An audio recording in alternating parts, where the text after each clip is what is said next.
Good morning, everyone, and welcome to this public meeting of the Public Interest Declassification Board, which in good federal bureaucrat fashion we call PIDB. I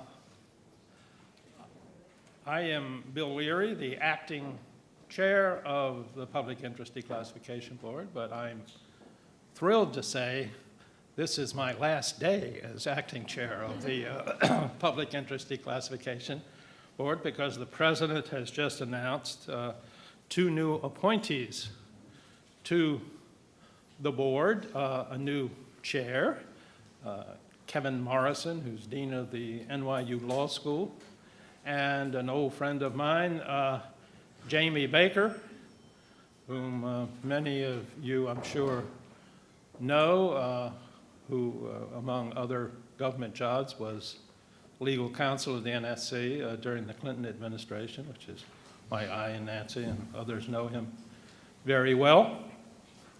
The PIDB is a committee. I know most of you know this, but just on the odd chance that there's a newcomer here. The PIDB is a committee that was established by Congress, which advises the president and executive branch officials on policies regarding the classification and declassification of national security information. Our primary mission, did this go off? I don't know whether it did or not. Sounds like it did, but maybe not. Our primary mission is to encourage, foster the greatest amount of release of classified information, to act as an advocate on behalf of the public for declassification, and to also advise the president generally about how to improve the system from our perspective. In recent years, the president charged us with designing a fundamental transformation of the security classification system. Candidly, I don't think we've figured out a fundamental transformation of the security classification system. I've yet to hear of one. If any of you have one, please pass it on. We're still searching. But in the process, I think we have made a number of useful recommendations to the president in 3 reports to the president, some of which have been adopted by the administration, others of which have not. We're meeting this morning to discuss our recommendation to the president regarding technology investment for declassification. We recommended in our 2012 report that the administration should encourage more collaboration to determine how to employ existing technologies and develop and pilot new methods to modernize classification and declassification, starting with the self-evident proposition that unless something along those lines is done, the current system will come closer and closer to collapsing of its own weight. 1 year ago, we held a public meeting that highlighted the administration's plans to build a strategy to do just that. We heard from the Deputy Chief Technology Officer of the United States, Mr. Alex McGilvray, or AMAC as some of you know him, who spoke about the president's desire for more technology and expertise that would support more fully the administration's commitment to open government. Today, we're going to have an opportunity to learn what they've done in the year since that commitment was made. We're going to hear from John Fitzpatrick, the Senior Director for Records Access and Information Security Management at the National Security Council, who's going to give us an update on these efforts. We're also going to share information about the PIDB's Declassification Technology Working Group, and its work in bringing together agencies to collaborate in support of this broad recommendation. Finally, we've set aside time at the end of our meeting to hear from you about whatever you think we ought to hear. But I'd like to begin this morning by thanking the National Archives, as always, for their hosting of this event, for the many ways in which they support PIDB, and by introducing the Deputy Archivist of the United States, Deborah Wall, who I learned shares some interest with my oldest son. One of her many achievements is that she has a degree in film, like my son. As I was telling her earlier, I'm thrilled to find someone who managed to make a success of herself with a degree in film. Gives me hope. Deborah became Deputy Archivist of the United States in July 2011. She previously served as the agency's Chief of Staff, as Senior Special Assistant to the Archivist, and before that as Director of the Lifecycle Coordination Staff, where she led efforts to develop policies, processes, systems, and standards relating to the life cycle of records. Among other jobs at the National Archives, she was also the manager of the Archival Research Catalog Database and other information technology projects. She joined NARA in 1991 and holds an undergraduate degree in history and government from Georgetown. She has a master's certificate in information technology project management from GW and has served as a member of the International Council on Archives Committee on Information Technology and the Committee on Descriptive Standards. Clearly, she understands the importance of harnessing technology to meet the challenges of security classification. Please join me in welcoming Deborah Wall.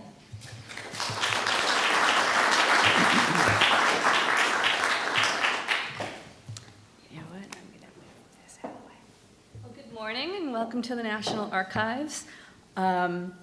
I bring regards and regrets from Archivist of the United States, David Feria, who's out of town on personal business. Okay, well, I am honored to be the Deputy Archivist of the United States, supporting the mission of the National Archives to bring our government's records to the people in promotion of open government and transparency. As caretakers for the Declaration of Independence, the Constitution, and the Bill of Rights, we hold the pledge, we the people, as a serious responsibility, and so too the responsibility to preserve and make accessible the billions of government records that we hold in trust for the American people. Innovate to make access happen is our guiding open government principle here. We're committed to engaging and collaborating with the public to fulfill that mission. I want to thank the Public Interest Declassification Board for holding this morning's meeting to further these open government initiatives. PIDB plays a much-needed role in supporting our open government initiative. The board continues to advocate for policy improvements that bolster greater public access to historically significant government information. The board's been a committed champion to modernizing out-of-date policies and practices that delay access to records. And I thank the members for drawing attention to the many risks facing our government agencies as they continue to struggle with the exponential growth of government records common in today's digital information age. Driving technological solutions to respond to the onslaught of digital information coming our way entails an integrated and innovative fix. I'd like to share some of the ways we at the National Archives are meeting our open government initiative to innovate to make access happen. The National Declassification Center continues to refine its processes and find meaningful ways to bring access to researchers. Since the successful retirement of the NDC's 341 million page backlog in 2014, the NDC has made significant efforts to engage with the public and develop ways to prioritize records most sought after by researchers.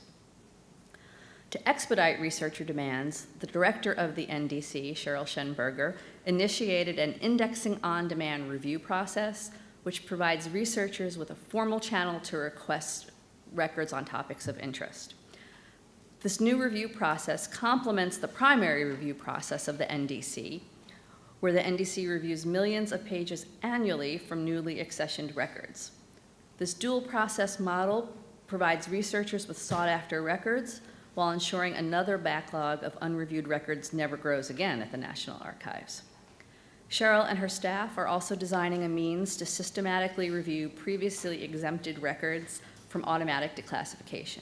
In essence, those records of highest researcher interest and likely the most historically significant information held by the NDC. In collaboration with our Office of the Chief Records Officer, Cheryl and her staff are also working to develop metadata standards for electronic classified information. While still grappling with the many challenges of paper records, the NDC is looking forward to what future declassification review will look like and planning to ensure it will be able to meet the challenges imposed on all of us by electronic records. For her leadership and dedication to the success of the NDC, Cheryl was recently awarded the Meritorious Executive Presidential Rank Award in recognition of her accomplishments and leadership in review, declassification, and release of permanent government records. Cheryl and her staff exemplify open government and transparency principles in their daily work, and we're honored to have Cheryl working so diligently on behalf of the American people. So congratulations, Cheryl.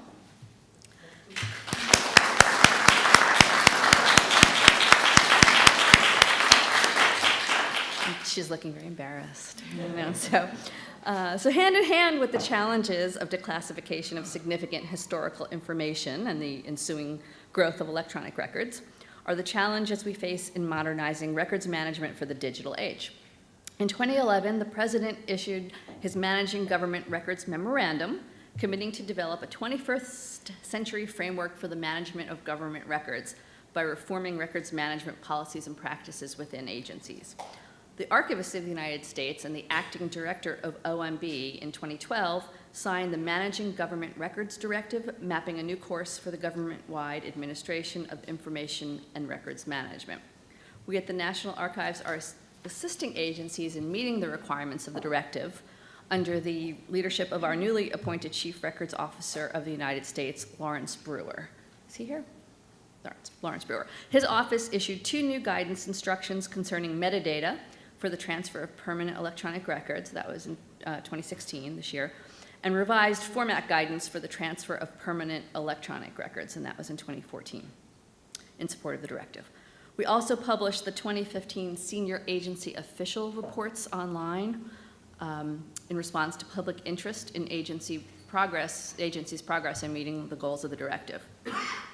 These reports describe agency efforts to meet the first 2 goals of the directive, that agencies will manage email electronically by the end of this calendar year, and that agencies will manage permanent electronic records electronically by the end of 2019. Sharing the SAO reports online provides needed transparency and oversight of the work being completed by agencies to meet the goals of the directive. We continue to support the work of the Freedom of Information Act Advisory Committee, directed by our Office of Government Information Services. The committee completed a study and provided recommendations to agencies and the archivist on improving and modernizing FOIA processes throughout the government.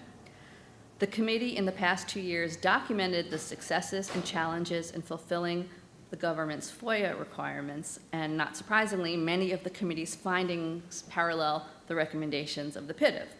Consistent use of technology to improve training processes, improve management practices, minimize backlogs, and thoroughly search for requested records, among other recommendations. OGIS and the committee carefully examined a hallmark government-wide statutory program to strengthen its values for the citizens using FOIA.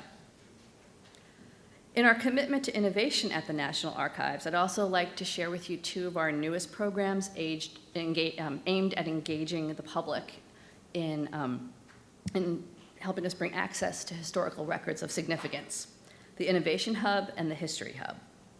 The Innovation Hub is both a virtual and a brick-and-mortar space aimed at facilitating archival collaboration with our community of users.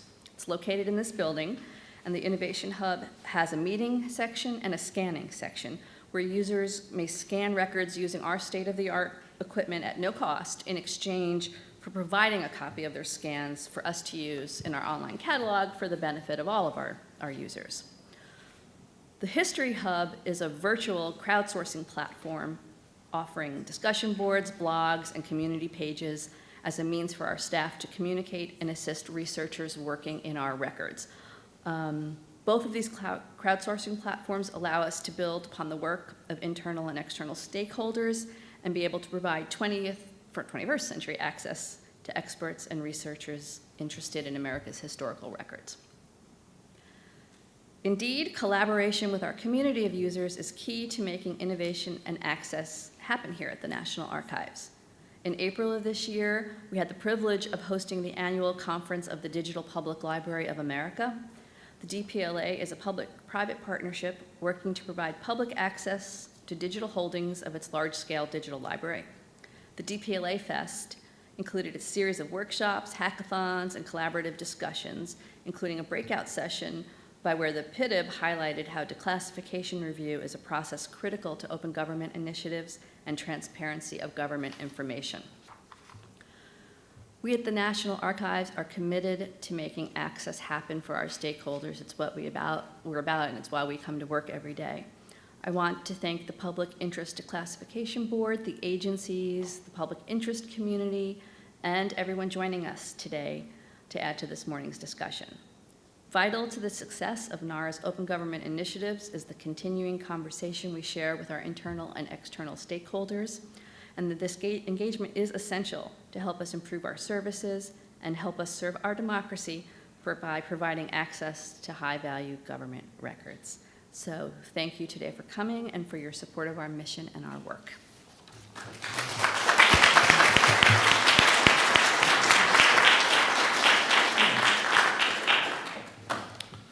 Thank you, Deborah. And once again, let me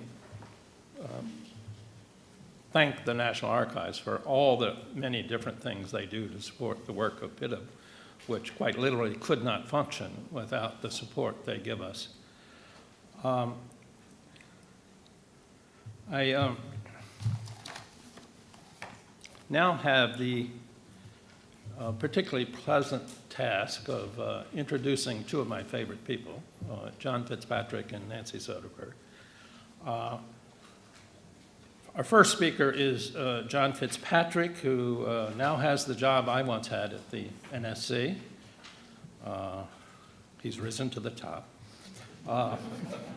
In that capacity, he chairs the Classification Reform Committee, a White House-led steering committee that PIDB recommended the president establish in our 2012 report as a way of bringing high-level attention to the necessity of devising reforms and changes to the classification system. He also chairs the Records Access and Information Security Interagency Policy Committee, and he serves on the Interagency Security Classification Appeals Panel, ISCAP. Prior to joining the NSC, as I'm sure all of you know, John served as the director of the Information Security Oversight Office, one of whose tasks was to serve as the executive director of the Public Interest Declassification Board. So this is a very incestuous relationship that we have with John. Prior to that, he had some 27 years of experience in the intelligence community. In short, as I have said before, John knows more about these issues than any person alive, inside or outside of government. Please join me in welcoming John Fitzpatrick.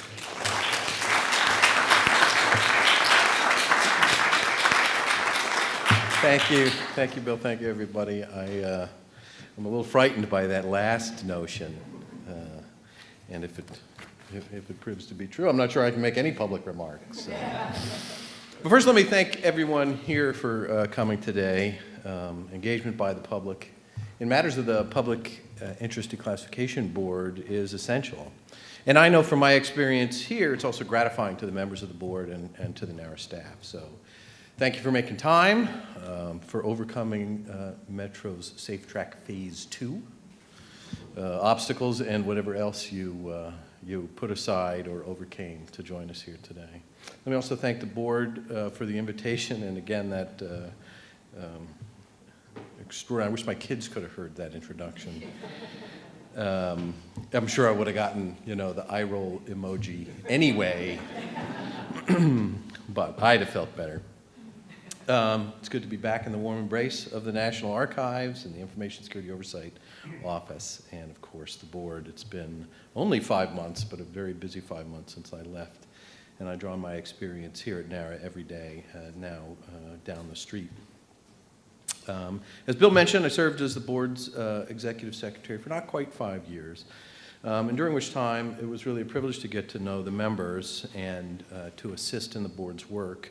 They are, each of them, extraordinary, honorable public servants, impressive in so many ways, and I have learned much from them and am grateful to call them friends. Their work, as you know, or you wouldn't be here, is vital to the ongoing dialogue about the activities of our government in these increasingly complex times. The challenges that we face as a nation in a world fraught with threats and dangers and difficulties argue for national security strategies and actions that display strong will and stiff backs. And yet, even as we might agree on the need for such a posture, we also need to ensure that the American people commonly understand and have trust in the reasons that these actions are taken. And we hope to ensure this through openness and transparency programs, through declassification programs, and by keeping open a dialogue, as we have here, about how those programs are doing and how they might do better. This requires a balance be sought between openness and security, and we must be open to different viewpoints about whether that balance is being appropriately struck. And if some feel it is not, then to listen to ideas about how it might be better struck. And so the work of the board in examining systematic elements of security classification is vitally important. And if you've been following along, and I recognize a lot of faces, so I know that you have, you're aware that the board, through its reports, has made recommendations that have altered and improved elements of that classification system. It's done so with ideas that have made it into the executive orders that guide the system, and it has done so in engaging with the public and with agencies, some of whom are here, whose missions depend in part, and some in quite large part, on the efficacy of the classification system. The board enjoys a unique perch of, but not precisely within, the government it advises. This makes it ideal not only for looking at things broadly and strategically, but also for speaking hard truths. I'm not quite sure I ever heard a member, I couldn't quote a member saying to an agency or about a program, "That baby's ugly." But I know that they're willing to say that. Some so certainly more diplomatically than that, but it is the kind of perspective and point of view that's necessary in the critical review of the system. And while here my job was to help the board to get the best input to formulate and communicate these observations and to make sure nobody actually says your baby's ugly. Now my part of my job is to take those ideas and help target them so they inform decision makers as they consider and take action about the system. So let's talk about a few of those ideas, and some of them have been mentioned and others will be discussed in more detail this morning. The board's 2012 report recommended a White House level body be created to take these ideas and work with agencies specifically on their implementation. That is the Classification Reform Committee that Bill mentioned and that I chair. It was quite the accomplishment for the board to get the White House's attention on the need for such a body and to really turn it into an implementation-focused committee. The committee serves as a sounding board for issues and for their potential solutions and the policy mechanisms by which those ideas would find their way into future executive orders. It's also the venue to review ongoing initiatives about agencies and their practices and their ability to share best practices. One of the big resources of the administration has been the Open Government National Action Plan, now in its third iteration, commonly referred to as NAP 3.0. And the NAP is home for certain of these initiatives in the area of declassification. We'll review a few that have been thrusts of the board's attention and driving recommendations over the years. The DoD, in partnership with the Department of Energy, state and other agencies, have a commitment through the NAP to work to improve on the declassification of a class of data known as formally restricted data, or FRD. This relates to past operational utilization of nuclear weapons. And DoD launched this initiative through its National Action Plan commitment. It established a process and an interagency group to consider such decisions. And as happens, there's been considerable turnover in the department personnel who created and sponsored and actually did the work of that committee.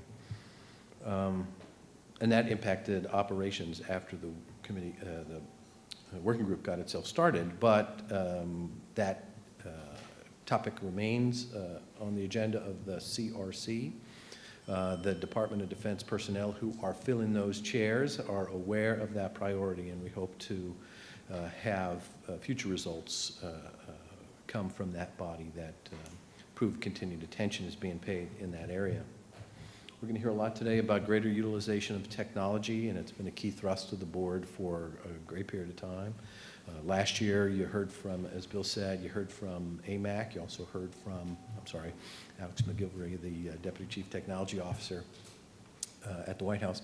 You heard from Dr. Cheryl Martin from the University of Texas at Austin Advanced Research Lab, where study and proof of concept work was being done under CIA sponsorship for technological tools to aid in declassification. Concepts were proven in that work, and in the current version of the National Action Plan, there is now a commitment to develop a plan to implement technological tools to help automate declassification review. The Interagency Classification Reform Committee will develop that plan to expand the use of technological tools that were piloted by CIA and NARA to help automate declassification review.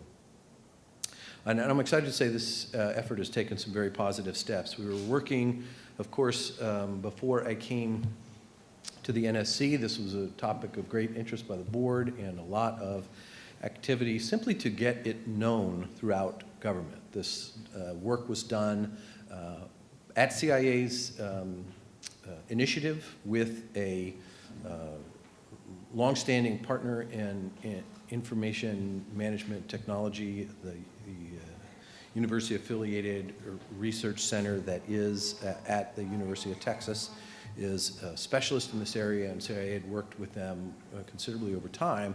The difference here, and what was, I'll say, differentiates this work, is that it was about developing specific applications that would be put in an agency's production line to actually assist declassification. You don't have to spend very much time around NARA to have the opportunity for companies to bring you their wares and talk conceptually about how discovery tools could do this, how searching in this way might yield this. But I would emphasize that the difference in the CIA's work and the work with the University of Texas has taken that beyond the step of would and could, and CIA is now in the shall and will part of that, not to speak for their programs specifically, because that's not in my purview, but through the work of the committee and CIA's continued involvement and continued sharing of information about that work, I can say they've taken the results of those pilots and brought them into their information technology development program, their next generation information management, which is about declassification, but also so much more, and to take these and platform them on their systems. And so an actual application that folks doing declassification review in CIA will have at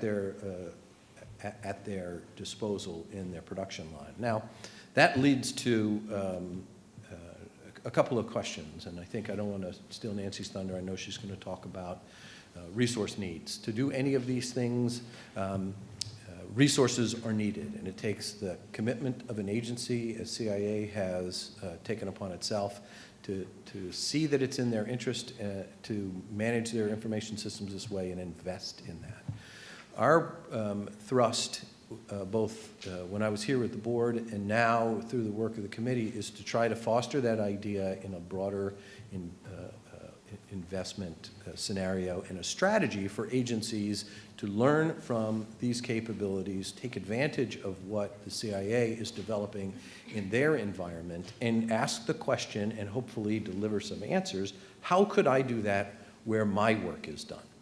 And there's a absolute need to partner with the National Archives, which has a leadership position in government, which has standards and authorities that you cannot do records management, digital records management, electronic information management, and declassification without the right steering from the policies and directives that come from the archives or that the President of the National Security Council develop and have NARA and ISU oversee the execution of. And so we have in the committee the opportunity to keep this topic in the field of view of decision makers. Bill mentioned my sort of long career in the intelligence community where I was a security official. And security is one of those supporting functions that is not itself a mission, right? It supports mission, it's not a mission. And so I worked for a lot of mission managers, and of course, whatever their mission is, it is where they are focused straight ahead. And occasionally they'll look in their peripheral vision and say, how we doing on security? We got it? We good? Okay, and then back to the mission. And you don't really get reform unless you have a leader, and not a security leader, but a mission leader, say, not only is that important, I'm going to move that over here, and I'm going to make that in my main point of view. And what happens when a mission manager does that is all the people that work for him say, hey, that security stuff or that classification stuff, that's a little more important than I thought. If the boss is paying attention, I'm going to pay attention. It's essential in reform to find opportunities where that happens and to encourage more of them. And I think what we are seeing in the CIA's activity around the findings of these pilots and to move them into their production line is to say, we want to have more of that.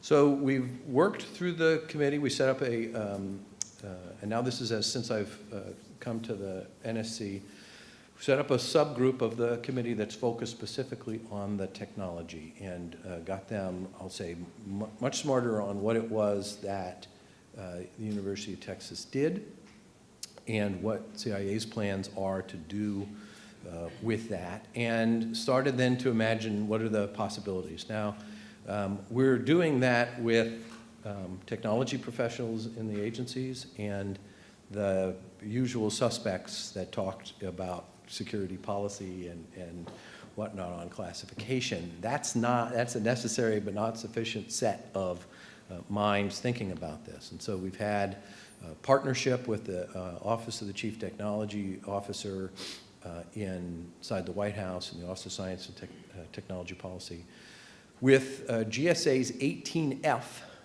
which is an information technology, my word, consultancy operated out of GSA, but tied directly to administration priorities and information technology management, which has resources that include presidential and innovation fellows who are brought in with experience and specialties in these areas. And so we've thrown this room together with these kinds of resources and begun to say, all right, if CIA is doing that, what could other agencies do?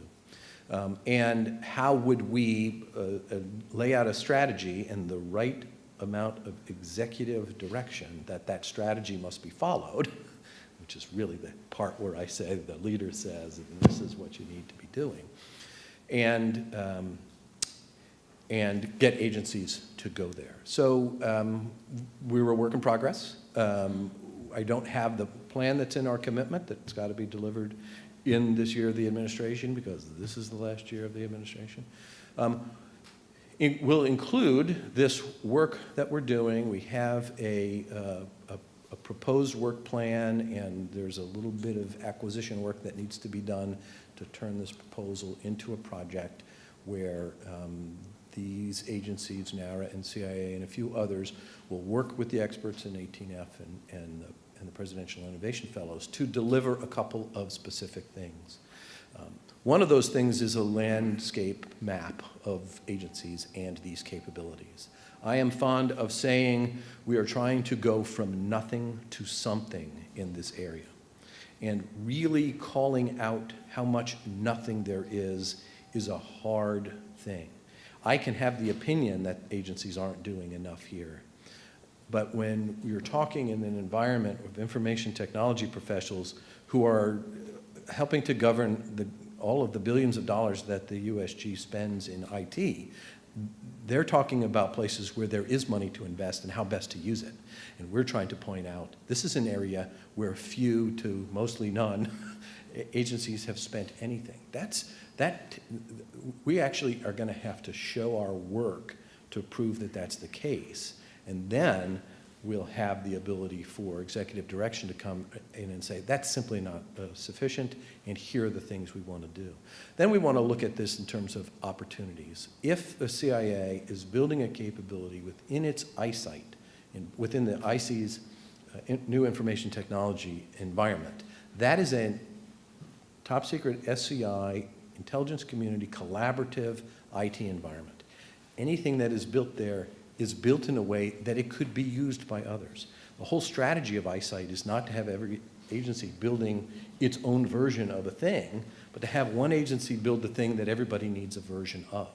So we're trying to leverage the eyesight dynamic and CIA's existing work to say, if you're going to build it in eyesight, who else in eyesight could use that and share that capability so you can build it once and use it many? Then the strategy will also look at those who aren't in eyesight, who may be in other environments where something similar could be done, and then the true have-nots, which, as I said, is a lot of agencies from a technology standpoint. If they were to have something, what would it be and where would you do it? So these are strategic alternatives that our team will use, I'll say, fact-based research to document what we have and don't have, and what are the alternatives for moving out. Anything that happens in this space is going to be multi-year, crawl, walk, run. That's the way IT development works. If you're going from nothing to something, you don't get from nothing to something without syncing up in the budget cycle. And the next budget cycle is in the next administration. And so we have to take the very purposeful view that we can get out of this strategy some specific things to do, an executive direction to go do them, and then let the agencies that have this need and really are looking for the both the sponsorship and the resources, but the assurance that that's the direction we're supposed to go. So that's the gap that we're hoping that this project will fill. We will continue to work both in the interagency with the board and with ISOO to keep folks apprised of how we're doing in getting there. If we are not getting there, people will say it. If this baby turns ugly, people will say it. But right now, because it is something we've long said this kind of thing is needed, And we're now in the process of producing this thing. I'm very encouraged and motivated by the encouragement that the board has given this topic for a good long time. I'm going to highlight only one other thing, and it's not a specific thing to the Classification Reform Committee. Well, actually, two other things. We're at a stage in the administration where the punch list for what an administration is going to try to do and going to be able to do has already been written, and they're working off of those things. That consumes all the energy that there is to do anything in the executive branch, and agencies have their own versions of those lists. We also know that in the sort of typical history of the classification system, that the direction, the policy direction that comes to do things differently or to do new things comes in the form of the executive order, current one, 13526, which Bill, in his prior role, shepherded through as he did other predecessors before that. So we can look ahead to what I simply refer to as the 45 administration, as having the need to consider this executive order in what changes are needed and what will be the process to engage the public, engage agencies, hear from the board about recommendations about what changes, tweaks, augmentations are needed in that. I put that idea in everyone's head, not to promise how that work will be done, because that'll be the decision based in the direction of the next administration, but to predict that it will be taken up at some point, and that the voices of folks in this room and certainly the board are going to be important input on how that gets done. So that's a bit of a look ahead. I also want to highlight an initiative that to some degree grew larger than anyone anticipated it would be, and for all of the right reasons. And this has been covered in the press in the last few months, and it relates to a declassification effort with regard to records of the dirty war in Argentina in the 70s. As things happened, the president was planning a visit to Argentina. The fluke of the calendar was that his visit would fall on the day, the 40th anniversary of a coup that led and kicked off all of these troublesome events in the history and government and the people of Argentina. And so it drew attention to requests that the government of Argentina had placed only a few months before, to see if there were more records that the U.S. had that could assist the government and the people of Argentina in ensuring that they knew everything they could know about that period, and if there was an opportunity to reunite families, to make up for human rights abuses, to bring people to justice, that it could be done. In the early 2000s, the State Department undertook a declassification review extensively through its holdings about that period, and this was a boon to the people of Argentina, and it is the kind of thing you read about or that inform history books there. And so when this opportunity came up, the question came from the policy folks to us, what could we do here? And we pulled agencies together and asked that question, what could we do here? What do you have?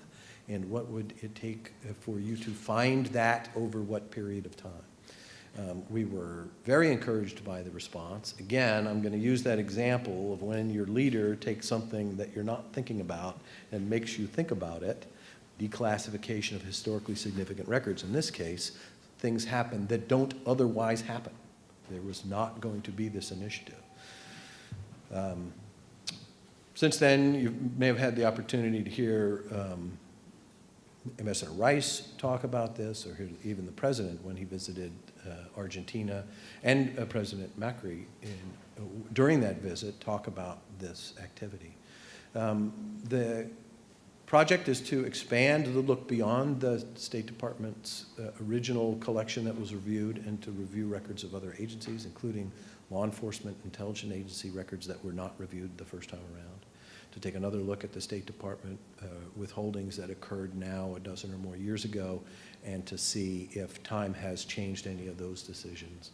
And to look at other record sets, or to take advantage of the fact that other record sets are already being reviewed. And I cite here the President's Daily Briefs of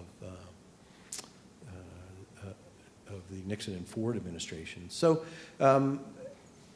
instigated by a fluke of the calendar, much goodness and goodwill found between the governments of Argentina by the president making this commitment. And so while it's not in the reform category exactly, it is a noteworthy depiction of what declassification can do. The Classification Reform Committee, and Bill mentioned the Interagency Policy Committee that I also chair, they are, Superman and Clark Kent, maybe, or Bruce Wayne and Batman. I'll have to figure out the right analogy.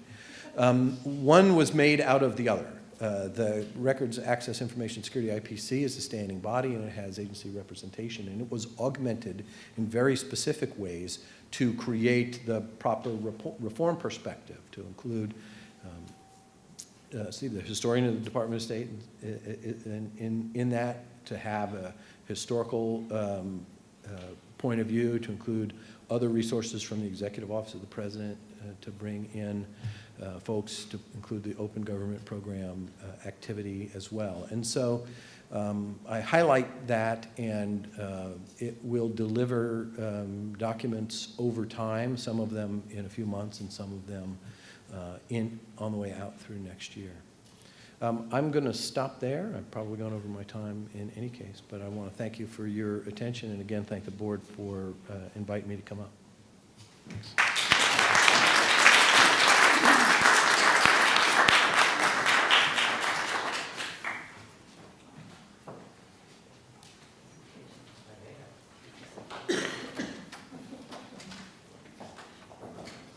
Thank you very much, John. That's all very encouraging. These things, the kind of thing that John was talking about doesn't happen overnight. It takes a lot of persistence. And fortunately, John's a very persistent person, so I'm confident it will happen. Just one comment on one thing that John mentioned about the new administration's likely interest in issuing a new executive order.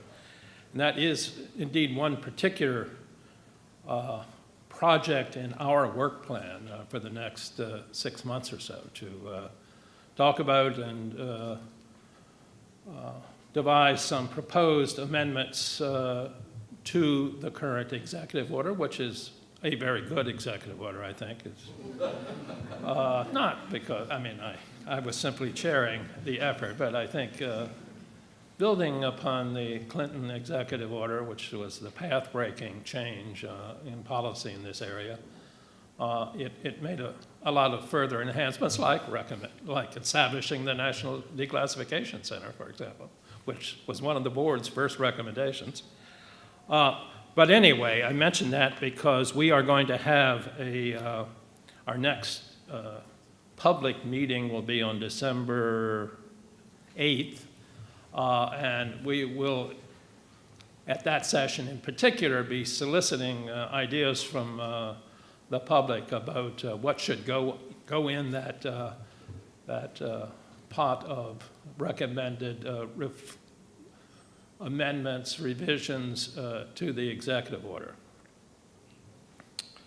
Now I want to introduce Nancy Soderberg to share her thoughts on the challenge and opportunities of security classification that it's facing as she transitions from her role as chair of the PIDB to an emeritus member. I've known Nancy since we worked together in the Clinton administration. More technically, she was my boss, but we worked together, where she was an enthusiastic champion of declassification. Indeed, she was the major advocate of some prototypes of the Argentina project that John talks about regarding the declassification of records related to the American role in Central America. She's a national security expert with vast experience at the White House, the United Nations, and in Congress. She was the U.S. representative for special political affairs at the United Nations from 1997 to 2001, and staff director of the NSC and deputy assistant to the president from 1993 to 1997. From 1985 to 1982, she served as a foreign policy advisor to Senator Edward Kennedy. She was president of the Connect U.S. Fund, a nonprofit organization that focuses on promoting U.S. global engagement. And currently, Nancy is the president and chief executive order of Soderberg Global Solutions and a distinguished visiting scholar at the University of North Florida. Please join me in welcoming Nancy Soderberg.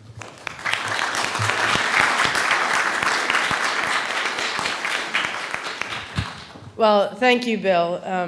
To say I was his boss at the White House is a huge exaggeration, and anyone who's worked with Bill realizes that he's a master at getting you to do what he wants by letting you think it was your idea.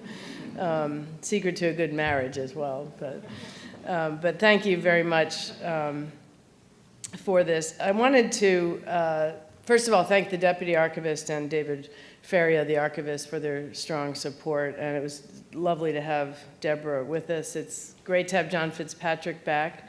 And I also want to just commend you for your dedication to classification reform. As executive secretary here, he was instrumental in everything that we did. And his stewardship of the Classification Reform Committee is admirable. And we're all very proud because that was one of our first recommendations, the creation of that committee in our report in 2012. And I also want to thank the President for his announcement yesterday of our two new appointees to the board. Trevor Morrison will serve as chair, and Jamie Baker will be a new member. And as Bill mentioned, we have both had the privilege of working with Jamie in the Clinton administration. I think you'll find him, both of them, just superb new members with broad expertise and commitment to the vision of this board. I also want to take a moment to welcome our emeritus members, Admiral Bill Studeman and former Congressman David Skaggs. And I think you'll find that the emeritus members, unique to this board, are remarkably engaged, dedicated, and have devoted an enormous amount of time. And I look forward to joining them and continuing to support the effort of this board. But I want to just thank you all for your continued work. What I thought I would just do briefly before we hear from the members of the board and then you as the public is to just highlight the work of the board over my tenure, 3 years as chair.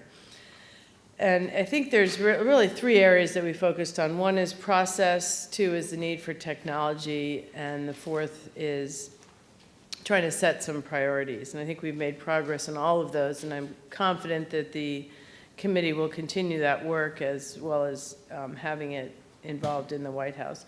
On process, we've already heard about the Classification Reform Committee, but we take great pride in the establishment of that because it really is the government's internal effort to serve as a catalyst for reform and transformation. We can do that as an outside board looking in, but it won't happen without that good system in place, which we now have. John mentioned the progress on the FRD, the sort of need to get more review of the very interesting historical processes with our nuclear weapons that are kind of held by the DoD and DOE, and I think that's an important progress. The second, I wanted to just highlight the technology, and we'll hear from Lori shortly about the technology working group's work. But I want to just emphasize that technology, we do not have the right system in place now. We're studying it, we're thinking about it, but it needs to happen now, and it needs to happen with the leadership that's currently in place before they leave office. We did have a chance during our time as chair to visit the Center for Content Understanding, the CCU at the University of Texas. And we've seen firsthand, as both John and others will mention later about the National Archives, the CI has figured out how to help manage and digitize the technology. Last year in June, you all had a chance in our public meeting to hear from Cheryl Martin of exactly how that works, but it still has not been implemented government-wide. And our current declassification processes simply do not work in a digital environment. They cannot keep up with the pace of petabytes and beyond of digital records that are now being created. So we need an investment strategy for the interagency to meet the technology needs of the digital age. And as John said, the Classification Reform Committee and the Office of Science and Technology, they are reviewing this, but frankly, the time for action has come. And I know John is very much aware of this, but I'm encouraging you all to begin to ask questions of how can we put this in place before the president leaves office, and I think John could benefit from a little bit more prodding from the outside. We are simply not doing enough to manage the overwhelming amount of government documents. And therefore, we are not doing enough to ensure that you, the public, have access to information regarding what your government is doing, and that needs to be corrected. The current security classification system is also too antiquated to be effective in today's fast-paced environment, and the exponential growth of digital system is only exacerbating by the many challenges. I look at classification and declassification as two sides of the same coin. If it's not classified correctly in the first place, it's going to be clunky on the other side. We put forward some recommendations in our first report on that, and as Bill mentioned, they've been fairly strongly rejected by the internal system. So if others have any ideas, I think that would be a task that the PIDB must actually continue going forward. Secondly, I would talk about a government-wide strategy for the management of classification technology. It is just simply unsustainable without it. And the PIDB's role, it was established to make sure that the government gets the balance right between what needs to be kept secret and what you as the public have the right to know. And that balance is skewed very heavily in favor right now of keeping everything internally and away from the public because the system is not manageable. It doesn't mean there are not great people working on it days in and days out, but it just doesn't work. And so we've been urging President Obama to move quickly to ensure that a new system is in place before the end of his term, which means now. And the only way that's going to happen is strong presidential leadership, making John work even harder, and an increase in resources. This is not free, it is not easy, and it needs both presidential leadership and an increase there. We need funding of more pilots. We need funding to get the CI's existing technology expanded. Let me also just touch on the need to prioritize what we do classify. Today, we are spending time and money reviewing and declassifying documents that are of little interest, or frankly, no interest to the public. And in our second report in 2014, we put forward ideas to prioritize the presidential records. And I encourage you to look at the report on our website. We also can send you hard copies. Ideally, what we'd want to do is do both automatic reviews and prioritization, but under the current resources, we have to choose. I would commend the CIA in this effort. They have been releasing interesting historical documents. They did it on Bosnia at the Clinton Presidential Library, the PDBs that have been forwarded. The NSA has also been releasing some interesting documents on the William Friedman collection relating the history of cryptology. Bill Studeman's very familiar with that. The NDC has instituted new review processes, and as John mentioned, the Argentina case getting the historically interesting documents out into the public is crucial in terms of what the public has the right to know. And I think we need to do a better job of that. We are also hopeful that President Obama will do exactly that and set up a system for the expedited release of his own historically significant documents. Preparing to do that now, shortly after his release, is something that I think would set an important precedent for the other presidents that follow him. And President Obama has championed open government since his inauguration, and we very much are encouraging them to do that before he leaves office. I also want to just encourage you all to take a look at the reports that we have done and encourage the PDB to continue the work that we've had. And I'll just reiterate before I close, the time for reform is now on the technology front, and encourage the administration to do that now, encourage the work of John. The digital age is well underway, but the government has not caught up to that 21st century technology. And simply put, our agencies are ill-prepared to manage the vast volume of electronic data. And one of the roles here is to get that, as John was saying, into the inbox of the president in the last 7 months of his office.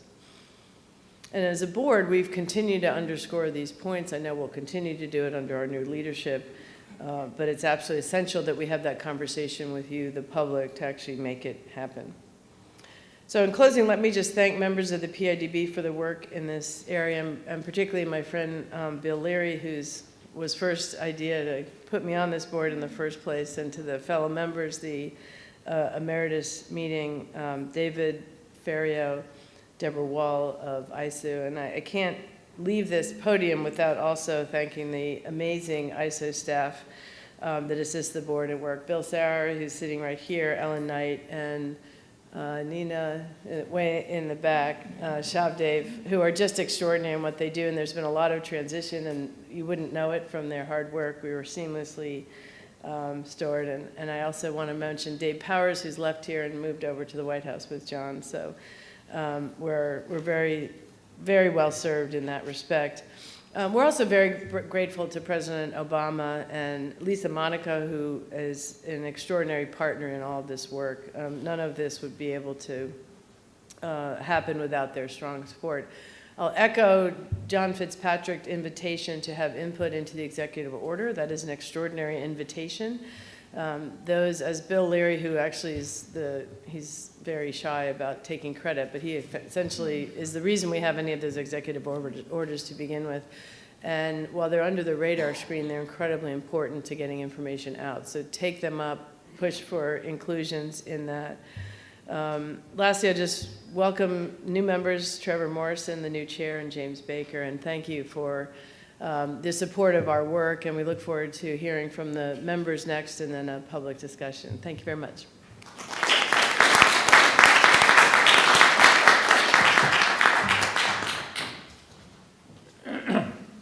Thank you, Nancy. When I, as Nancy mentioned, when I recommended that the president appoint Nancy as the second chair of PIDB while I was still at the NSC and had some influence, I expected that she would bring energy and enthusiasm and collegiality to the work of the Public Interest Declassification Board, and she certainly has not disappointed. We have benefited enormously from her leadership of the PIDB for the past 3 years, and we look forward to her continued active involvement as an emeritus member. I was about now to, according to this script, present you with a letter from the president, which hasn't quite yet made it over here. You know how those things work better than most. It's on the way, though, I am assured by John. It's being signed as we speak by the president himself. It's not an auto-pen signature, so and I'm just going to read the text of the letter. That's all right. Dear Nancy, I extend to you my sincere thanks for your valuable service as chair of the Public Interest Declassification Board, and my gratitude for your service to our nation. The institution of the presidency is larger than any one person, and I am proud of the dedicated individuals who serve our nation and help me faithfully execute the duties of this office. As chair of the Public Interest Declassification Board, you responded to my request to study a fundamental transformation of the security classification system. Your leadership resulted in insightful recommendations found in the Transforming the Security Classification System report, including the establishment of the Classification Reform Committee, a presidential body that helps policymakers limit secrecy to the minimum degree required to meet legitimate national security considerations. I commend your service as chair. Your efforts to increase government transparency and openness, essential tenets underlining the democratic principles of this country, will benefit our nation for years to come. Please accept my sincere thanks for your service to my national security team and to the American people. Sincerely, Barack Obama.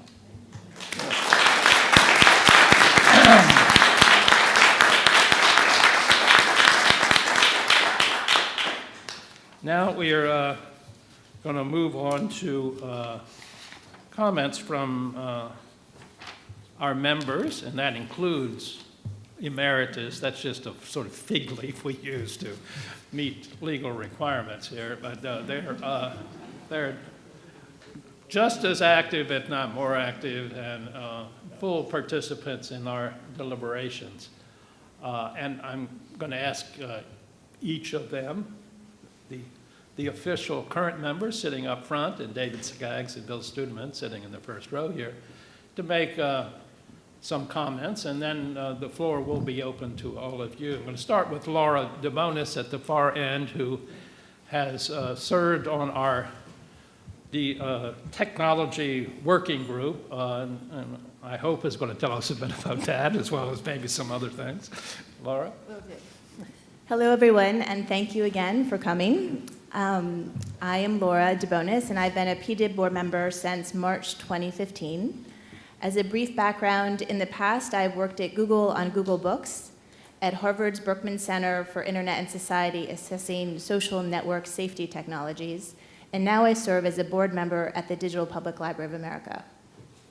For the PIDB, along with the fabulous Admiral Bill Studeman, I am currently co-chairing the Declassification Technology Working Group, which we started about a year ago now and have had 4 very productive meetings of to date. The mission of the working group is to study agency technology investments for classification, declassification, and records management within the executive branch. This group is comprised of agency technologists who are deeply familiar with their respective agency's readiness for the digital age. Our goal with our meetings is to broaden the dialogue between members, enable discussion of best practices, facilitate ideation and problem solving, and create cross-agency communication about the technology challenges agencies are facing with their records management. As I mentioned, we have had 4 very productive meetings this past year, and we look forward to continuing them in the year to come. The feedback from group members is that the meetings have been extremely helpful to their technology strategy and planning, which we are, of course, very, very pleased to hear. As a board, we have found the technology working group meetings to be helpful to our own goal of gaining insight into the landscape of technology issues facing agencies and declassification today.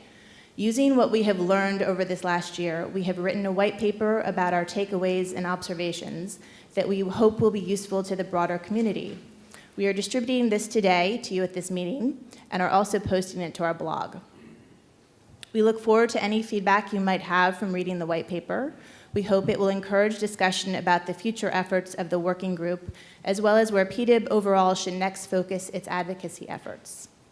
We also hope that this white paper will be helpful to John Fitzpatrick and the Classification Reform Committee in shaping its government-wide technology investment strategy for all agencies, which we continue to feel is critically important, not just for the future of declassification and records management, but more broadly as well.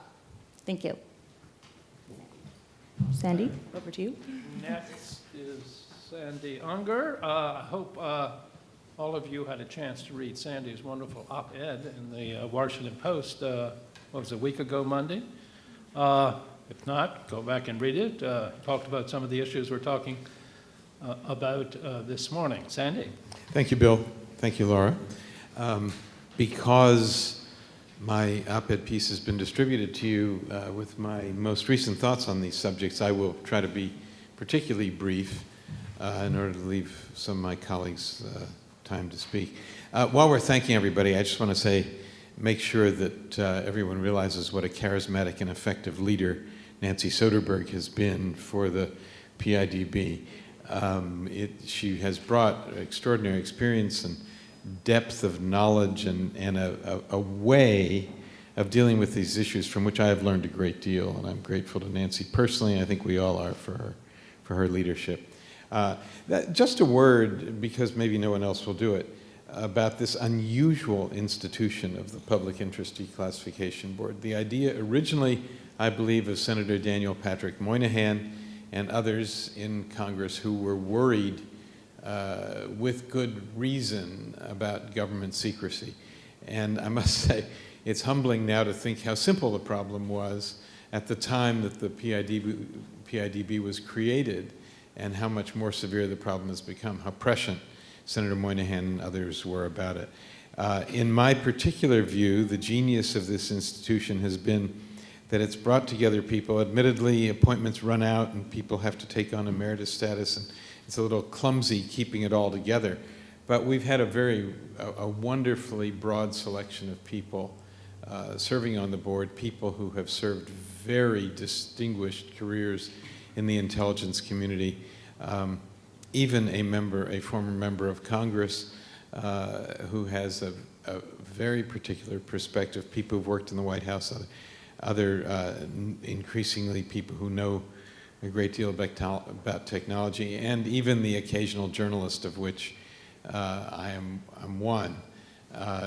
Laura introduced her background. I spent about half my career in journalism and half in higher education, worked for the Washington Post and others in the so-called print world, obsolete as that may seem now, and then in radio, and both public interest radio and at the Voice of America. And then for my last two big jobs have been in higher education. One is dean of a school of communication, then president of an absolutely wonderful small liberal arts college in Baltimore. I just have a few things I want to add to the dialogue today. One is that I have a sense, after long service now, I've had 3 congressional appointments to this board, appointed by Senator Reid. I have come to appreciate just how utterly difficult it is to get priority attention for these issues. That when there's a crisis, when there's a leak of a major nature, when something comes out, suddenly everybody is concerned about security, and even a few are concerned about overclassification and the need for more efficient declassification. But given all the other crises we confront, the budget issues, the utter decline of civility in American politics, and so many things that are happening, it is really difficult to ask people, now wait a minute, put everything else aside, or don't put it aside, but still sit up and notice what's happening. Namely, that the public is being ever more systematically excluded from knowledge about the workings of its government, particularly in the field of national security and foreign policy. This is a crisis. It has great complexity to it and many different sides to it. There are so many good intentions, and there is such slow progress on fixing this. I have tried over time to adopt an attitude of constructive impatience, which I think is necessary on all of our part. The numbers of electronic documents that are being created when President Obama leaves office, and another tsunami of documents will be upon us for review and processing, And they simply can't all wait 25 years to be looked at. I mean, that is such an obsolete concept that we can't tolerate going on that way. I think the two particular MCs of the board in recent, well, I would like to say weeks or months, it's actually now already years, has been a system of prioritization, probably not perfect. I had a very thoughtful comment sent to me by an archivist here about my piece in the Washington Post recently on this subject, but we have to find a way to get crucial information out. We cannot wait until nobody has heard, essentially no one has heard about the wars in Afghanistan and Iraq before we find out how we got into them. And that is what will happen unless some changes and reforms are made. There is such a desperate need for technology to process things. I'm sensitive to and respectful of the worries about members of the intelligence community who are serving the public interest. Their worries about mistakes being made by machines, but so many mistakes are made by humans that it's really hard to say we don't dare introduce more machine and electronic processing into this work.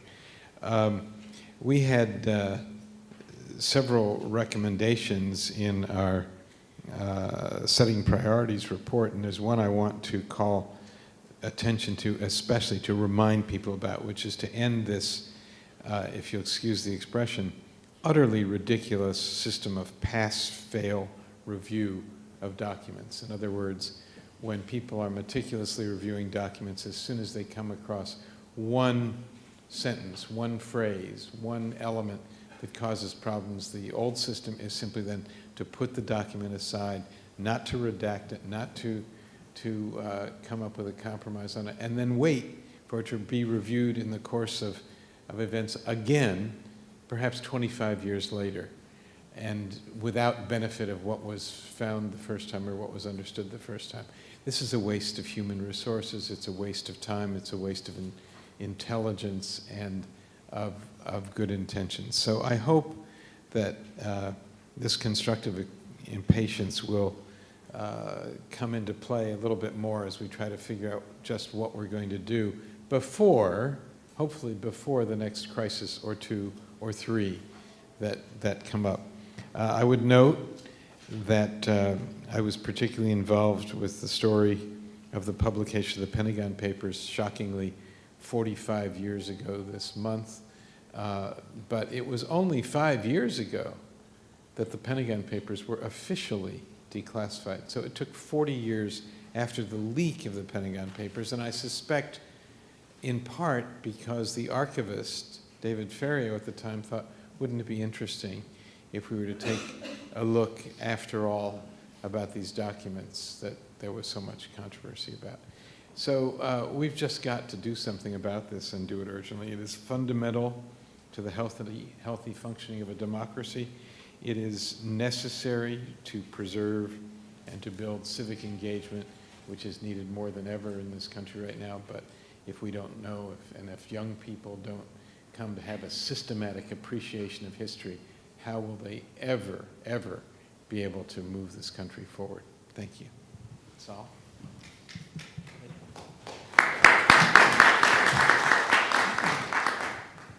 Hi, I'm Solomon Watson. I've been on the PIDB since March of last year.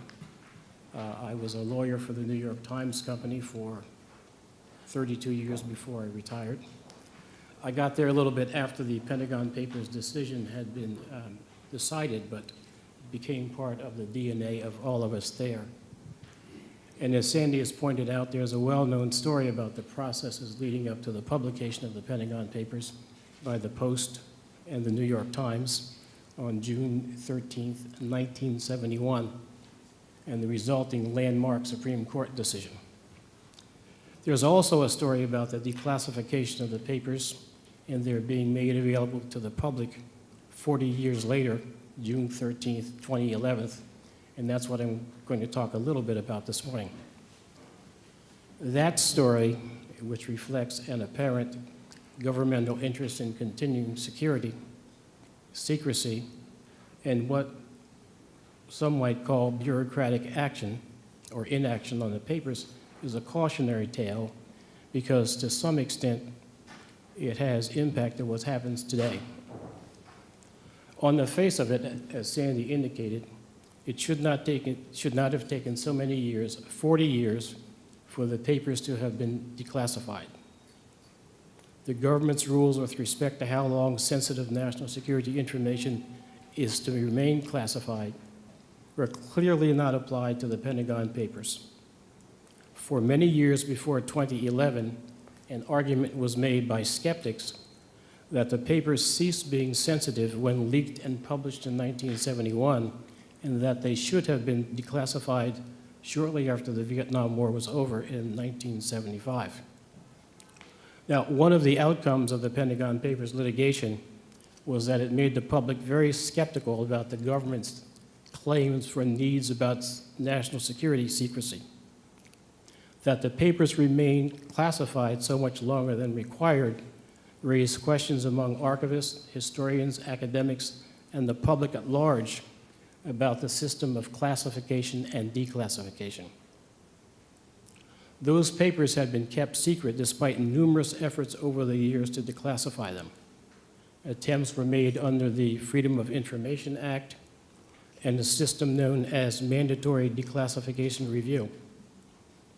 Perhaps reflecting public skepticism, it has been written that there may have been official knowledge that some of those requests were being consciously lost.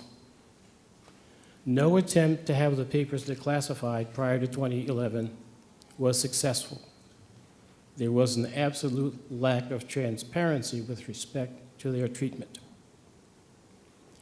The declassification review of the 7,000 pages of the papers, I am told, took about 10 days because members of the staff had great familiarity with them and were motivated to see the papers declassified. We celebrate that release of the papers because it meant that for the very first time, the American public could see the actual Pentagon papers. Until that time, no one other than those with a top secret clearance had seen the actual papers. In the press release announcing the declassification of the papers, the NDC noted that the project could not have been successful without the help of the intelligence community, the defense community, and the Department of State. And there is an interesting illustrative footnote to this story. It was reported that during the 2011 declassification review, one organization initially suggested that there were 11 words on one of the 7,000 pages that should be redacted. While that suggestion was not followed, the fact that it was even made so many years after the Pentagon Papers study was delivered to the government and written about in the newspaper was taken as evidence of what many would call a continuing culture of risk aversion and secrecy within the government. In addition to these cultural issues, and notwithstanding progress made in many quarters, there remains a substantial number of institutional barriers to effective classification and declassification procedures. To remedy this, the government should make timely declassification of information part of its normal way of doing business. And this should include a government-wide strategy for technology and indeed a program to transform the risk-averse culture.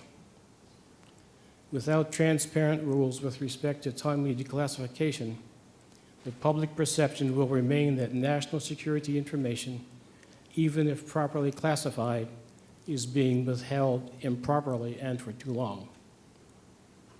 As a member of the PIDB, I have seen these challenges, but I am an optimist.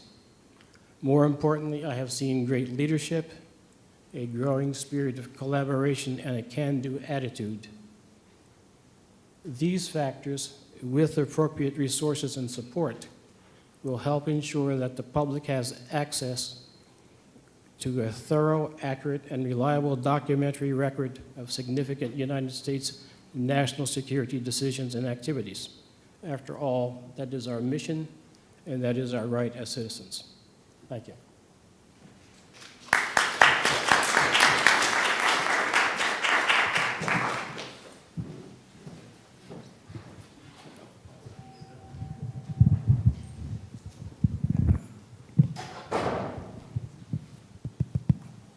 Hi, this works? Okay. Good to see everybody. My name is Ken Weinstein. I've been on the PIDB since 2013, I believe. Let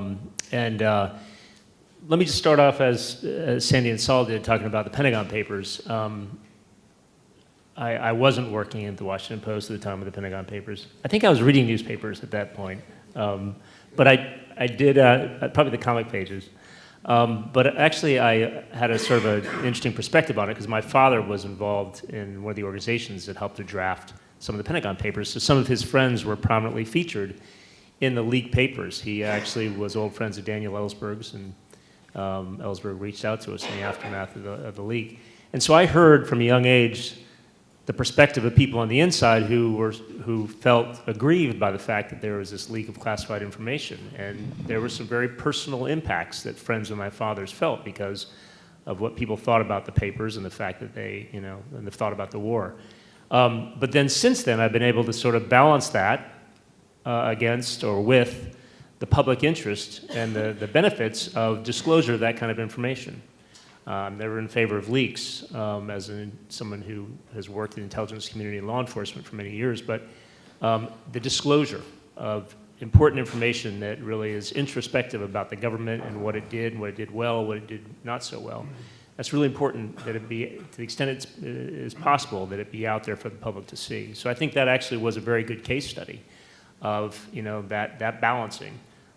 Very sensitive information. I don't know what was in those 11 words, but I could tell you, there's certain information, names of sources, that kind of thing, that the importance or the sensitivity of that information doesn't age off until the person's dead.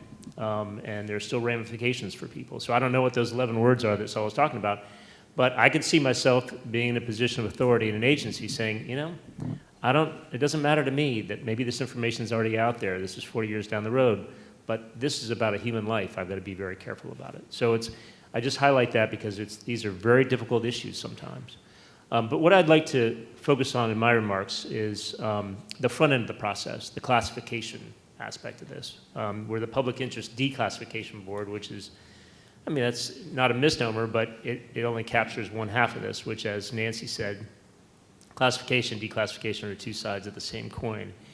And I do have some insight, along with others who have been involved in this process, into the classification, the motivations and the processes that go into classification decisions. And I agree with everybody who's spoken so far that the system is just, it's broken. And not by anybody's fault necessarily, but you have a situation where,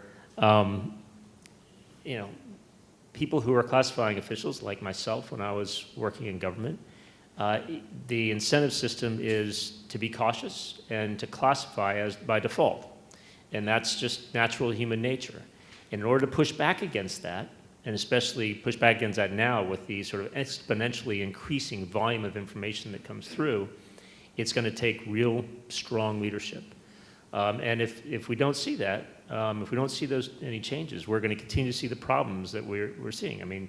Overclassification, obviously, it has a number of different ills related to it. It's anti-democratic in a sense because it prevents the public from seeing to the maximum extent possible what its government is doing. It damages information sharing among agencies and between federal agencies and its state, local, tribal and foreign counterparts. And also, I think it breeds a level of distrust by people about the government because there's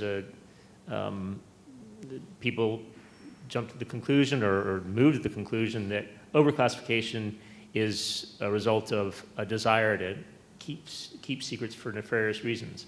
And by and large, I've not seen that in my government years. I didn't find that things were overclassified to avoid the disclosure of embarrassing facts, that kind of thing. Has that happened? Sure.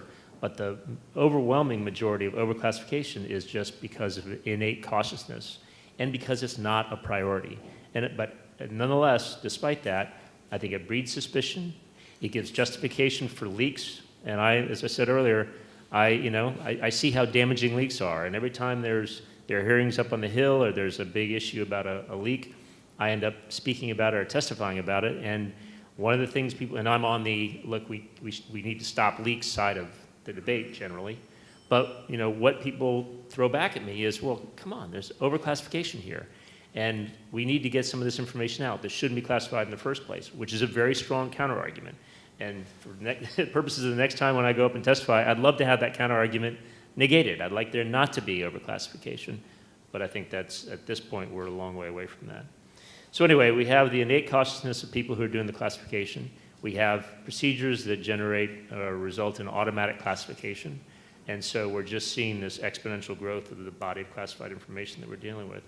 And it's going to require, a multi-step process. And many of these are steps that the board, in particular right before I joined, made recommendations about. We need to refine the policies and procedures for classification, revise the classification system itself, training. There has to be a training and sensitizing of government officials to the need to minimize classification to only that core classified and sensitive information. And then lastly, a technological solution. And I tell you, I went to Austin with the PIDB a year and a half ago or so, and was here when Ms. Martin gave her presentation last year. I'll admit that I was a bit of a skeptic before I went, but I was really amazed at the content analysis that their technological solution provides. As I remember, it was like 98% accurate, which is a heck of a lot better than I thought, and I think a heck of a lot better than most human classification or declassification can do. So that's inevitable. That's the only way we're going to get ourselves out of this mess. And so I applaud everything that's being done on that score. John, I know, is carrying the flag over at the White House. But as John said, it's not the mission that people are focusing on. It is ancillary to the mission, and it's going to take leadership by this administration, by the next administration, and by all of us who are involved in this to one extent or another to make it a priority, because it's only going to get worse. Lastly, let me just say thanks to Nancy. I want to join what my colleagues in applauding her work. She has been everything that Sandy and John and others have said about her, but I'll say one other thing, which is the PIDB operates in a space where we don't have line authority necessarily over pretty much anybody, right? So our effectiveness is in getting our word and our position and our sort of moral high ground out. And that requires an understanding of the government, an understanding of the pressure points, an understanding of the people and the processes of the government, including the interagency process.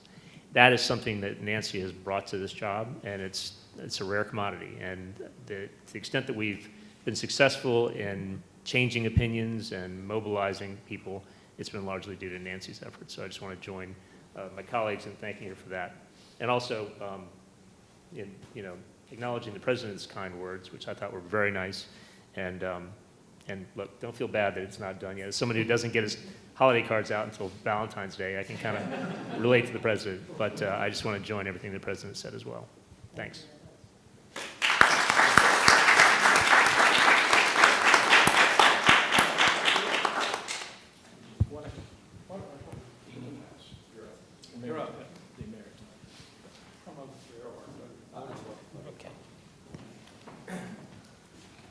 Good morning, everybody. I'm Bill Studeman. I've been on the PIDB for, counting my emeritus time, over a decade. So I'm really the old guy, literally and figuratively here. Let me just make a couple of comments about things that you've already heard about it, mindful that the clock is ticking down here. I've been co-chairing the technology working group, as Laura said, and we have been actually quite aggressive. It's not only the 4 meetings, but we've done agency visits. We've had the staff pull people in for visits. We've had offline discussions. So this is really I think one of the most important things about the working group, which is that we're able to make progress, could be call all these people together into a forum where they have to share information, perspectives, where we get briefed on common things of core interest to the technology future and what's really happening in the both records management area and classification, declassification area. It's sort of like management by nagging, if you will, which is one of my favorite ways to manage, actually. And I think that you have to recognize that this is more than just about text. The CCU project at Texas deals with text. Ultimately, it's about geospatial data. It's about graphics. It's about video. It's the whole media world is shifting, and records management part of this, and the archives and the declassification world has to deal with all of that. We've been looking mostly at tools. The CCU project really is the only viable tool we've found so far. We have to open the aperture and get more ideas about tools in. Some piloting and prototyping, trying to cause agencies to actually come together. The CCU project shouldn't just be CIA. NSA has shown a lot of interest. They're talking about trying to bring it up there. Also get some of their money, maybe, or resources transferred over so we can accelerate the tool in proper textual settings. And I think it's important to accelerate. Time has gone on too long. This is a rather difficult, tricky tool to contextualize into the environment where you're working. So it's not just a question of bringing up some software and you're off and running.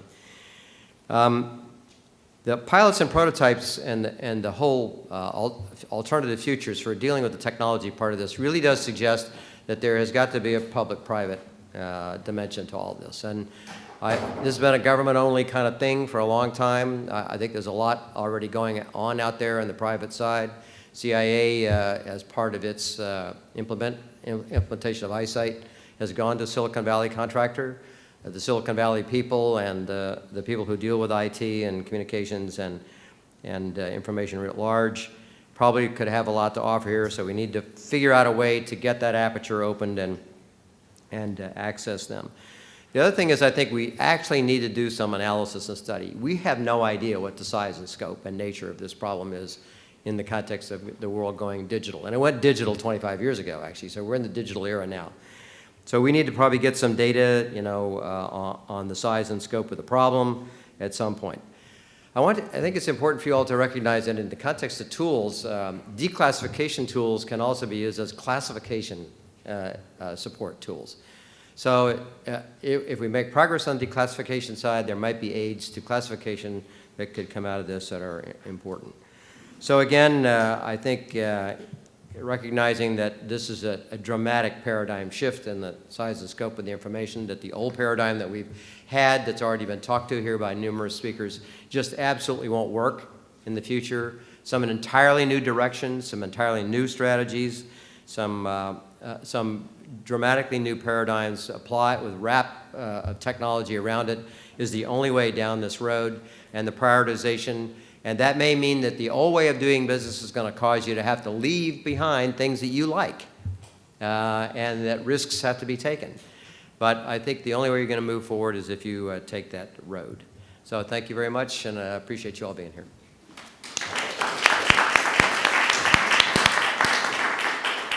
Let's go to the public.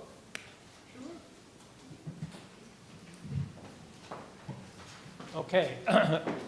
The floor is now open for comments, questions. I would ask you to be as concise as possible in your remarks, and please identify yourself. Hi, I'm Steve Aftergood with the Federation of American Scientists. 3 quick points. John mentioned the release of the Argentina documents, which was a great accomplishment. I wanted to mention a closely analogous case in which people in Indonesia are seeking declassification of U.S. records from the 1960s. But because of the fact that the president is not traveling to Indonesia on a significant date, that request has not moved. My point is that there's an element of arbitrariness that amounts to a structural problem in the way we declassify. Second quick point. If there's a single festering wound in historical declassification policy, I think it would be the continuing failure to release declassified records concerning Iran in 1953 in the Foreign Relations of the United States series. It's an issue that people have been clamoring over for at least 25 years. We were told repeatedly these records are about to come out. If you, PIDB, have the bandwidth, I would encourage you to talk to the historian of the State Department, Dr. Randolph, who's here, find out the facts of the matter. If you concur that there's a problem here, then I would encourage you to use your authority with the Secretary of State, with the administration, to say, get this stuff out. It's not a technology problem, it's a policy problem. I encourage you to talk to Dr. Randolph. Third quick point, one agency that has not been mentioned here is OMB, and I think they are central to the solution of this problem. Your white paper talks about the need for leadership and resources, but there are dozens of agencies that classify records, and if we take this as if we tackle this problem agency by agency, it's never going to be solved. I think it's a government-wide problem, requires a government-wide solution. I'm talking about the declassification of historical records. OMB should be advised that there's going to be a train wreck unless we have a stable increase over the next 5 years in funding available for declassification, including new declassification technology. The way to do that is perhaps a 1 to 5% tax on the information security budget. In other words, whatever the information security budget is, we need to allocate 1 to 5% of that for declassification, including declassification technology. And that would advance the ball, would not make us dependent on visionary leadership in individual agencies, which is hard to come by. Thanks. Thank you, Steve. Sir. Michael Binder, Air Force Declassification Office, speaking for myself and not for Department of the Air Force or Department of Defense. I'd like to ask of the board 3 requests in 3 areas. One has to do with security classification guides. I used to work for the Department of Energy. We had beautiful guides. They were nearly all classified. If you looked at the guide, it would say, if you say this, that's unclassified. If it's this, it's confidential. If you say this, it's secret. In the Department of Defense, it says, if you're in this area, it's unclassified to secret. And one of the reasons why is because ISOO encourages us to produce unclassified security classification guides.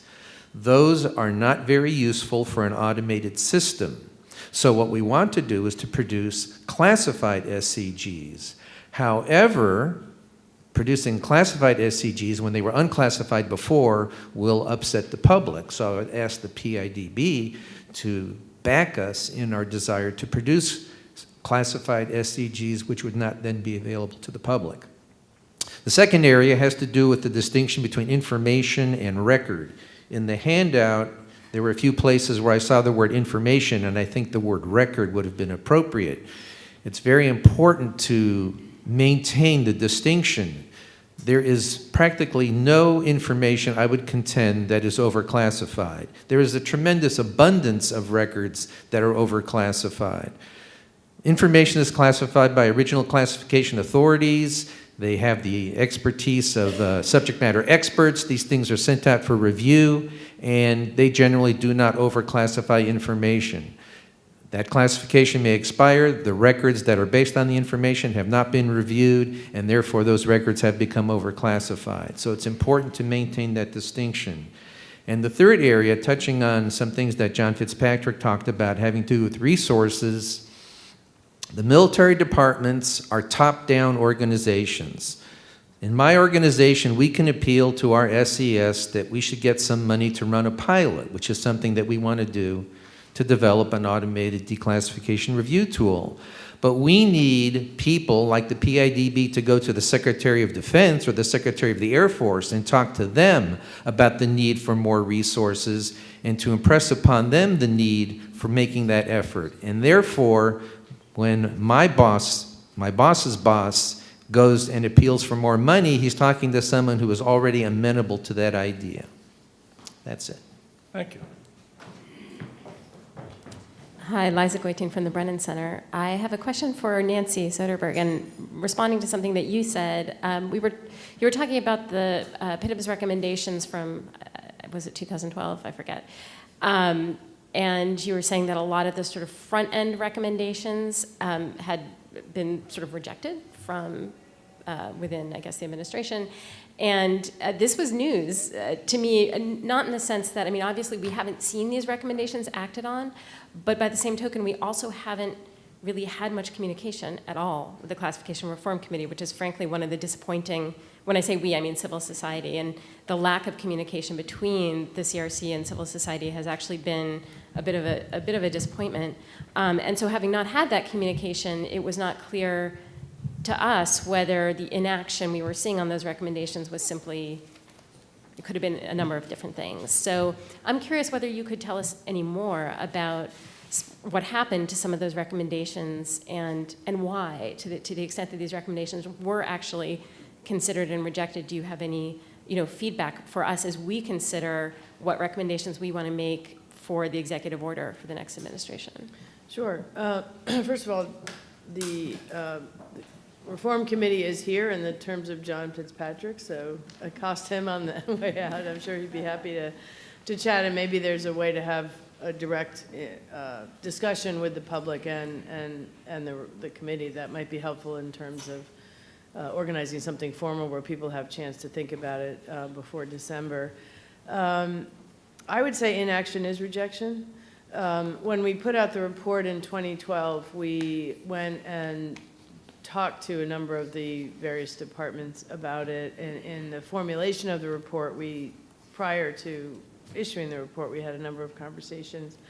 And I would say we got a lot of blowback on our recommendation for a two-tiered classification system, particularly the elimination of confidential.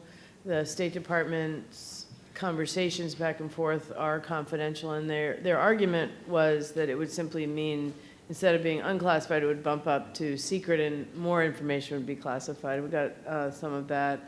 The FRD, we initially had talked to both the leadership of DOE and DOD. And, it's a third rail for some of these. The changes in personnel may make that a bit easier, and I think the committee, and John may want to follow up with some of you on that issue, is they are moving forward. The retirement of Kyle and Lot makes it easier as well. So we did actually do an internal review of what had been implemented and what had not been implemented of those reports. So if there's anything specific that you're interested in, we'd be happy to kind of give you a sense of what's happening. I personally am more than happy to talk about which ones are really hard and why. So that you could get a sense of the executive order. I mean, we might want to do some internal thinking on the executive order as well, which I personally haven't done, others may have. There was a recommendation for sort of truly automatic declassification of things that were operation sensitive or date sensitive. Do you have a sense of where that was? That's related to the two-tier recommendation. No, that was a different one. I know, it's a separate recommendation, but they're thought of in tandem. I think, by the agencies. And everything that Nancy said is correct, of course, about their reaction. I still think that the administration of the agencies have not really grappled with those two related issues. I think they just dismissed them as impossible. I mean, particularly the steadfast resistance of the State Department pretty much put an end to any serious consideration of how maybe to modify those recommendations. I think we're careful to say in our report that these were big changes. They might require some refinement, and I certainly believe that. And people within agencies who do this work on a day-to-day basis are the best ones to refine it. But I still think there is some merit in seriously considering those two related options, both of which have been simply ignored. As Ken mentioned, it's counterintuitive, at least it was to me, that automated technological release of information and review of documents is much more accurate than people doing it. I thought, oh, you have to, when we started this 4 or 5 years ago, I thought, oh, well, we'll have to convince the agencies to be less risk averse and in automating things. In fact, the opposite is true. The CCU project, it was in the 90% of accuracy, and versus when people do it, it's what, in the 70s or something like that. So that's a socialization. Now, that was a very small sample, but I think some work on that to try and get them to recognize that this is actually a safer and less risky way to do it. And what I fear is that it's going to take another WikiLeaks or some other big crisis before people focus on this. It's really hard to get people to focus on this. And, the system is broken. It's going to only get more broken. And I think Obama has a chance to set some things in motion that will make it less broken.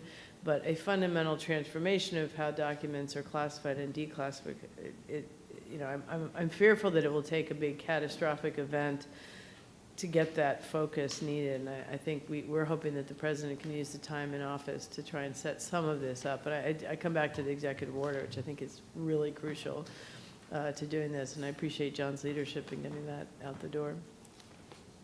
The real winner is that people check on the machines. So it's a combination of the two, actually, and probably that means a different work breakdown structure for the future. So the whole issue of how you do the work is probably going to change. Yes, sir. Good morning. Oh, go ahead. Good morning. My name is John Yoakley. I'm the CEO of a small business in Bethesda. I'm first going to cover a little bit of background and then an issue in regards to technology adoption for declassification. My company's been working to try to automate declassification for about 7 years when I recognized this would become an issue, and it's definitely becoming an issue. PTFS is under contract to 2 government agencies to do declassification manually right now. So the last time I spoke in front of the PIDB at in the public forum was in 2007. And we were starting to develop some tools and technology at the time, and I asked the question, who will certify the redactor that I'm building to see that it really works? And I was, I think it spawned some conversation, but I was told that, okay, NSA does that. So we called NSA, and they said, we don't do that. But turns out that 7 years later, NSA formed a declassification team, and now they've developed some common criteria for testing redactors, and PTFS was part of the team to provide some input. So there is progress being made, but it's been pretty slow. In 2011, the U.S. Air Force piloted a semi-automated declassification tool built by our company. It had great success, and there was 2 teams from the Air Force that were brought in, and they redacted the exact same documents, and it showed a 10-fold increase in productivity. That pilot was briefed to the Irwig group out at National Archives in Maryland. The OD and I recently visited us in May to get some information on what we're doing. So one thing that was talked about earlier was cloud. So the eyesight has come to be. It's going to help with technology adoption because now external referral will truly be possible once people have been connected. We built a tool that allows that to happen. It's a workflow solution, but it really can't happen. And it can't happen until people have connectivity and their data is stored. So we're excited about that, and as well as UTARL's tool, but that tool is one piece of the puzzle, and it's one part of it, and we can use a plug-in like that with our RESTful services to help redact. The issue that we're seeing now, and we've got others that want to use and try to attempt to automate, the issue that I want to bring up today is that we're being told that the Department of Energy is mandating manual review to support Kyle Lott. Now, I know that Kyle Lott might be going away, but that's what I'm being told right now. So I just want to bring that up as a topic to be addressed, because I think that we could, in fact, help more, but people are afraid to do these pilots, to do more pilots to try to test the technology because there's roadblocks and obstacles. So any feedback in that area would be appreciated. Thank you. Why don't we, Andy, do you want to, or say anything about that? Well, I'm not really sure what it's referring to, but I do have perspectives on this. I do think the automated tools have great potential, and I do think that there is possibilities to facilitate Kyle Lott using automated tools. I think it's a very early stage of effort that could be done.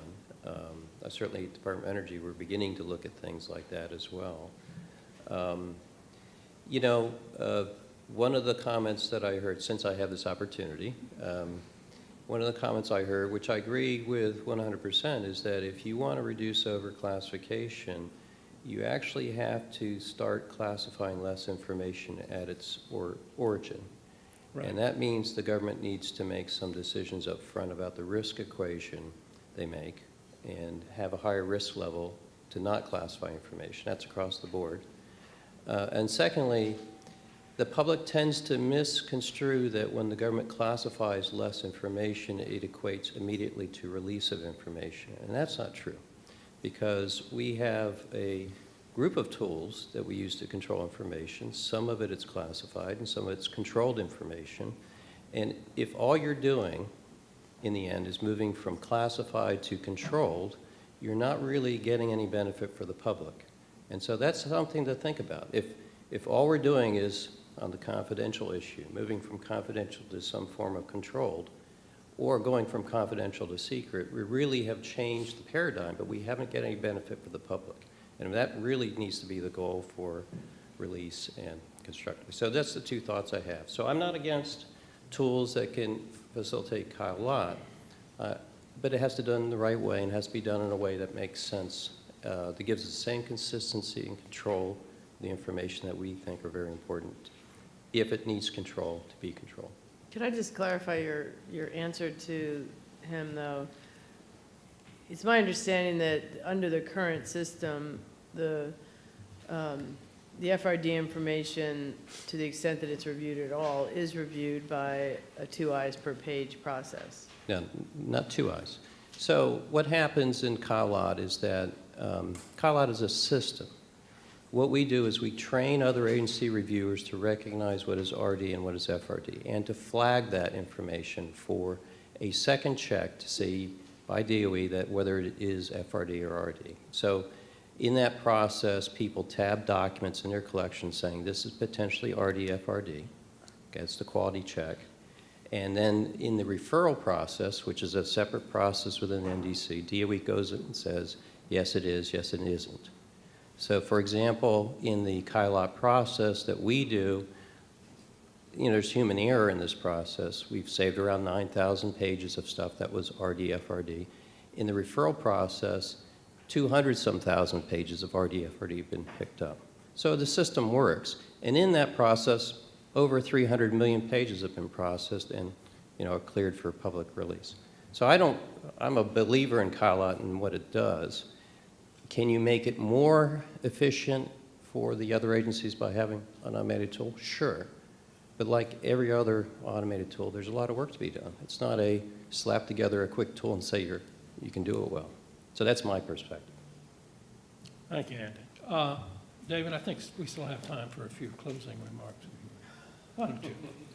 Well, you may have time for them, but I don't have to. All right. Well, that's good enough.